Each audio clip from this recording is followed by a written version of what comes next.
दुश्मनों को तो छोड़ दीजिए, वेस्ट को भी छोड़ दीजिए, यूरोप को भी छोड़ दीजिए, अरे मुस्लिम वर्ल्ड तक तो हमारे साथ नहीं है। जब वो खींच खींच के गिरेबान से पकड़ के फौज को अपने सामने लाएंगे तो दूसरी तरफ से यही होगा जो हो रहा है। हम लाते हैं टॉक शोज और अनलिमिटेड एंटरटेनमेंट सिर्फ यूट्यूब पर। अगर आपने अभी तक हमारा चैनल सब्सक्राइब नहीं किया तो अभी सब्सक्राइब करें और बेल आइकॉन को क्लिक करके हमारी लेटेस्ट वीडियोस के बारे में अपडेट जानें। पूरी दुनिया में पाकिस्तान को जिहाद और आतंकवाद का सौदागर समझा जाता है। पाकिस्तान भले ही पूरी दुनिया में झूठ और जिहाद को फैलाने में अपने आप को महारती समझता हो, लेकिन पूरी दुनिया उसकी हकीकत को जानती है। भारत ने आज पाकिस्तान को यूएन में फिर से नंगा कर दिया। भारत के प्रतिनिधि ने यूएन में साफ साफ शब्दों में कह दिया कि इस कोरोना महामारी के संकट में जहां दुनिया के सभी देश अपने देश के नागरिकों की जान बचाने में जुटे थे, तो वहीं दूसरी ओर पाकिस्तान सीमा पार में आतंकवादी गतिविधियों को बढ़ाने में और भारत के अंदर आतंकवादी घुसपैठ करने में लगा हुआ था। पाकिस्तान ने दुनिया के कई देशों से कर्जा लिया है और उस कर्जे से पाकिस्तान अपनी आवाम को 2 वक्त की रोटी देने के बजाय हथियारों को खरीदने और सीमा पार पर गोलीबारी करने में खर्च करता रहता है।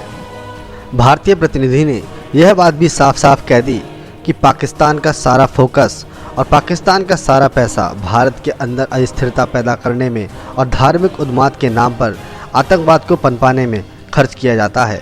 भारत के पास इसके पुख्ता सबूत भी हैं।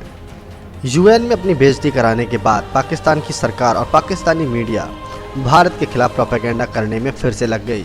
अब आपको दिखाते हैं कि कैसे पाकिस्तानी मीडिया भारत के दोस्तों और भारत की बढ़ती ताकत से घबरा रही है। की गर्मा गर्मी में बहुत कुछ दांव पे लग गया है, यहाँ तक कि रियासत भी।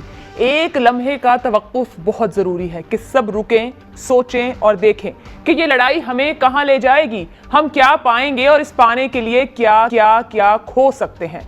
मामलात जहाँ तक पहुँच चुके हैं, लगता यही है कि अब ये किसी के काबू में नहीं रहे। और अगर हाकिम बदहन ये काबू से बाहर हैं तो क्या कीमत अदा होगी। ये लड़ाई जो इब्तिदान सियासी थी, ये लड़ाई जो 2013 के इंतखाबात के बाद धांधली के इल्जामात से उठी थी। रियासत क्या है? रियासत अवाम है जो तकसीम दर तकसीम हैं और जिनके सियासी इख्तिलाफात अब बाकायदा नफरतों की शक्ल धार चुके। गिरोही, लिसानी, फिरका वाराना इख्तिलाफात तो थे ही कि ये किसी माशरे का तनव्वु है, मगर मौजूदा सियासी तफरीक को नादान लीडर्स ने एक नफरत में बदल दिया है। ले दे के इस रियासत का एक इदारा था और है जो फंक्शनल था और है। अब इस इदारे यानी पाक फौज को भी मुतनाज़िया बनाया जा रहा है। आजकल नया बल्कि शायद पुराना नारा फिर से इन है, गद्दार गद्दार, ये गद्दार वो गद्दार तुम गद्दार। और इस सारे दाव में पटकी मुसल अवाम जा रही है। बुखारी साहब आपकी तरफ आ जाते हैं। आप भी देख रहे हैं गुज़िश्ता कुछ दिनों से बयानात, क्यों मैं हद की बात कर रही हूँ, हम मुनाफिक तक का लफ्ज़ इस्तेमाल करना शुरू हो गए हैं। आज वज़ीर आज़म ने अपोजिशन को मुनाफिक कहा तो अपोजिशन लीडर ने वज़ीर आज़म को मुनाफिक कह दिया। गद्दार गद्दार कुछ नया नहीं, मगर आजकल ये नारा भी बहुत बिक रहा है। मुल्क किस नहज पर आगे जा रहा है? हमने देखना यह है कि आज जिस हवाले से गद्दार गद्दार के नारे लगाए जा रहे हैं, उस कुव्वत को, उस पाकिस्तान की सालमियत की निशानी को सबसे ज़्यादा कंट्रोवर्शियल किसने बनाया है? हम जर्नलिस्टों का या तजियाकार जो भी मर्जी आप हमें करार दे दें, हमारी ये जिम्मेदारी है कि हम ज़रा थोड़ा सा सच बोलने की, झूठ तो चलता रहता है लेकिन थोड़ा सा सच भी बोलना चाहिए।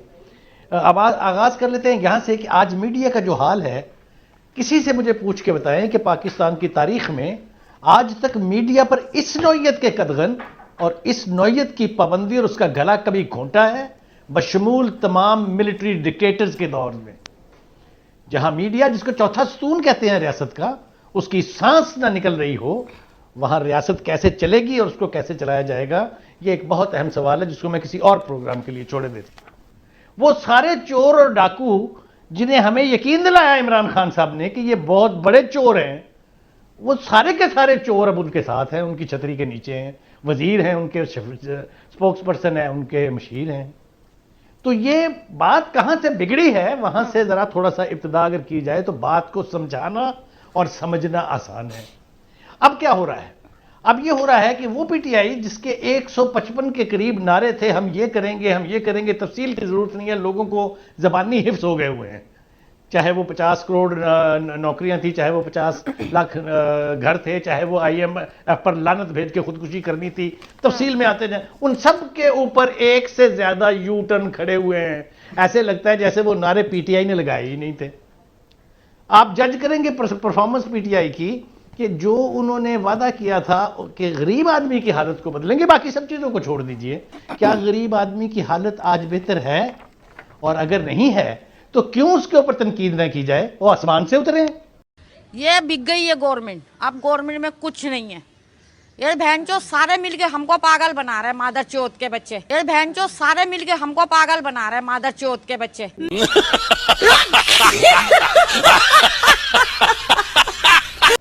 और मीडिया ने किस पर कब तनकीद नहीं की थी, ये भी मुझे बता दें याद करके। जो भी रूलर रहे हैं, जो बोलने वाले लोग थे, वो हमेशा बोले हैं। तो अब आ जाइए उस इशू की तरफ जिस तरफ आपने इशारा किया, गद्दार। ये गद्दार की छतरी इसलिए ओढ़ी गई है PTI की क़यादत की तरफ से क्योंकि ना गवर्नेंस है, ना महंगाई के ऊपर काबू है, ना बेरोजगारी पर काबू है। इंटरनेशनल अरीना में हमारी क्या हालत है वो सिर्फ अल्लाह जानते या ये खुद जानते हैं कि हमारे साथ क्या हो रही है। कश्मीर के इशू पर दुश्मनों को तो छोड़ दीजिए, वेस्ट को भी छोड़ दीजिए, यूरोप को भी छोड़ दीजिए, अरे मुस्लिम वर्ल्ड तक तो हमारे साथ नहीं है। वो जिनकी खिदमत करते हमें 72 साल हो गए हैं, उनकी जबान से कोई एक लफ्ज फूटा हो तो मुझे बता दीजिए। हाँ, मुझे ये याद है कि सऊदी अरब के फरमारवा ने यहाँ आके मशवरा दिया था इमरान खान साहब को कि आप कश्मीर के मामले को आलमी मामला न कहें, रीजनल डिस्प्यूट मान लें। ये मेहरबानी उन्होंने हम पर फरमाई थी। इसका क्या मतलब है, इसका क्या नतीजा, ये छोड़ दीजिए। अब आखिरी, मेरी बात लंबी हो गई है। अब जनाब, ये गद्दार कौन है? ये गद्दार वो हैं जिनको कहा जा रहा है कि वो फौज पे तनकीद करते हैं, लेकिन उससे पहले ये जरूर सोचना है कि वो नाम फौज का इस्तेमाल कौन कर रहा है। आप इनसे पूछिए कि जनाब कीमतें बहुत बढ़ गई हैं, वो कहते हैं देखिए पाक फौज और हम एक पेज पर हैं। उन्हें कहिए जनाब ये बेरोजगारी बड़ी बढ़ गई है, वो एक दीवार चुन लेते हैं अपने दरमियान, उसके उस तरफ लिख देते हैं पाक फौज जिंदाबाद। ये तरीके हैं हुकूमत करने के। बहनचोद सारे मिलके हमको पागल बना रहे हैं, मादर चौथ के बच्चे।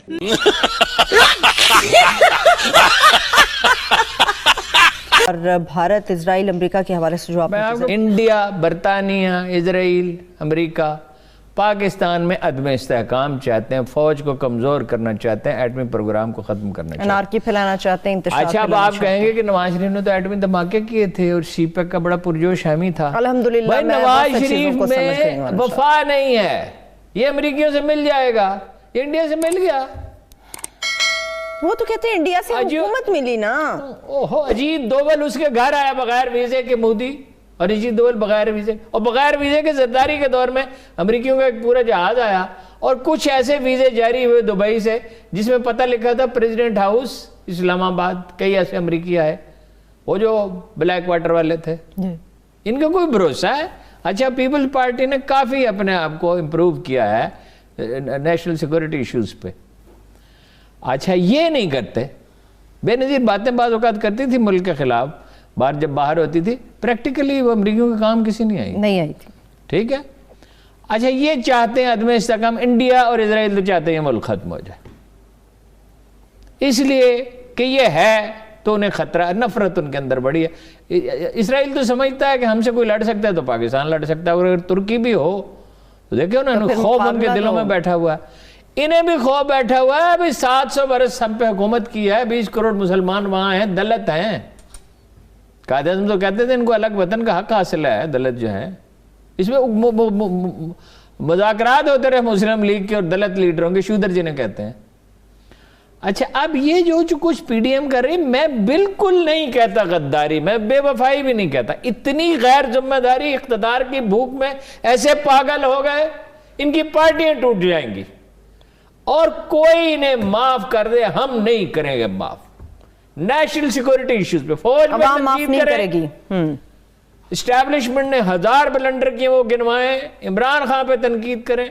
जहां नेशनल सिक्योरिटी का मसला है, पर टांगें कांप रही थी मत, और तुम समझते क्या हम मुसलमान हैं, हमारे माथों पे पसीने नहीं आते, हमारी टांगें नहीं कांपती। और मुसलमान, वो एक अरब ने कहा था, मैं जंग का दरवाजा नहीं खटखटाता, शहनशाह ईरान के दरबार में कहा था, मैं जंग का दरवाजा नहीं खटखटाता, लेकिन जंग अगर मेरे दरवाजे पर दस्तक दे तो मैं उसके कल्ब में उतरता हूं और उससे खून की बारिश का मुतालबा करता हूं। सर ये तो टट्टी है।